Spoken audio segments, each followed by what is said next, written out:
Here's my weird one. I'm alone at our house and I'm getting ready for a formal event. I go to grab my dress pants that go with my suit jacket, and they are not in the hanger where they should be. I check my pants drawer in my brother's room with no luck.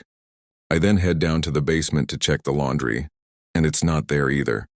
I head back upstairs to my bedroom to find my underwear drawer pulled open and my dress pants sitting folded on top. I am completely freaked out and decide to turn on my television for some background noise only to get static. I look behind the TV and find that the cable had been completely disconnected. I was in Mozambique, Eastern Africa when I was 21. I was walking around with this friend late at night and we both just stopped. It was like we hit a wall at the same time. We both turn and look at each other and he says, "Witch doctor?" We literally run home. For those who don't know, witch doctors are huge in Africa. They sell services to help you get someone to fall in love with you, get a better job, etc.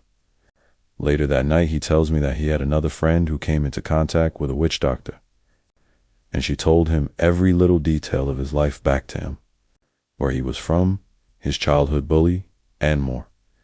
That friend was so freaked out afterwards that he started having visions and needed to get an exorcism just to be able to function, without feeling like he was being haunted anymore.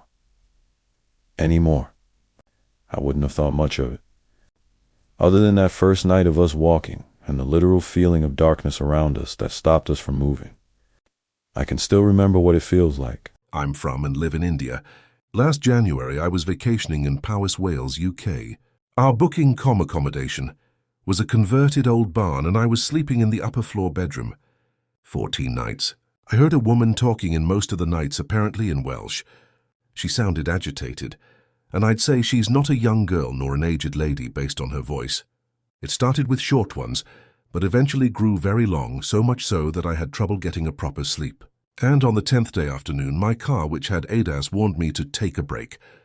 I returned very disturbed, and on that night when it started, I told her politely but very sternly, "I will be here for another 4 days.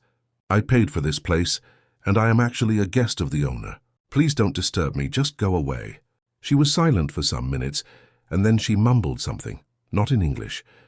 Her tone was very different and subdued. I never heard anything again during the rest of my stay. On the 15th day early morning, I told to the room that I am leaving today and shall never return. Waited for some minutes. Heard nothing but silence. Throughout the experience, I never felt even a slightest whiff of fear. My wife studies religion and spirituality. I'm an artist and weave a lot of bottles. One day she put on a Quran prayer. It's incredibly beautiful.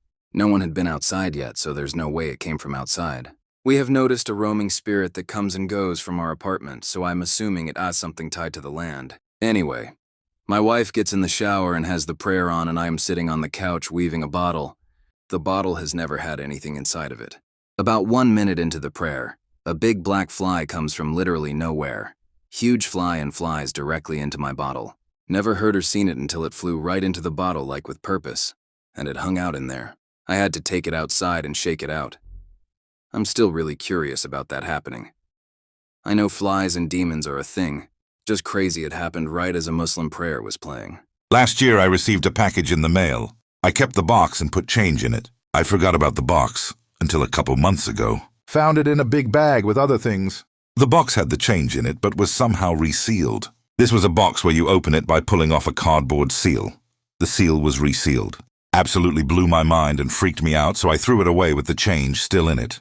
I have so many. One that sticks out to me is when my cousin, brother, and I were having a sleepover in my grandparents' living room. My brother took the love seat, my cousin took the couch, and I took the manual recliner chair. It was one of those old ones where there was a large gap from your knees to your ankles. We turned the lights off, joked around a bit, then everyone steadily fell asleep, but I was still awake. The house was always cold from a sea to begin with, but I suddenly felt it get so cold, and my nose and ears were hurting. I then got a weird feeling and then pulled a blanket over my head. Between that gap was bright yellow glowing eyes, almost like bobcat eyes. My grandparents own no animals because my grandma is severely allergic. I jumped and curled into a ball with my head above the blankets in fear. A lot of stuff happened in that house, from when my mom was a kid all the way until they sold that house.